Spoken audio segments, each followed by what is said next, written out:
Good morning po. Bisitahin po natin itong aming bakuran po. Tara po. Ito na po yung mga talong.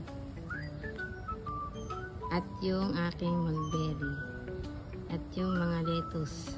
Tara, lapitan natin. Yan o. Ang lagas yung dahon niya. Hindi ko alam bakit. Ayan. May bulaklak na. And itong isa, hindi ko alam ba't ganito. Parang may sakit. Siya lang naman din ang ganyan. Tapos ito isa, ayan, may bulaklak at may bunga na din.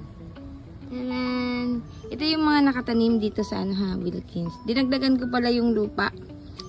Bumaba kasi yung lupa, dinagdagan ko kahapon. Ayan, nakakatawa naman. May bunga na yung ating talong. Maliit pa lang. So, ayan pa. May pagbubungahan na din. Ang ating mulberry. Tcharan! Dinagdagan ko din ng lupa. Ayan. Hindi ko pa kukunin yan kasi hindi pa yan hinog. Ang hinag yan yung itim na siya.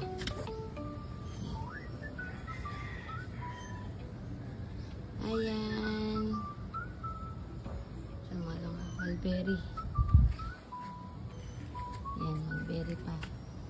Tapos, ito mulberry din, ibang klase ito. As ito mga letusan ko, yan, hindi ko na kasi naasikaso, sumibol na yung mga damo. And, yung iba, sumibol yung ano eh.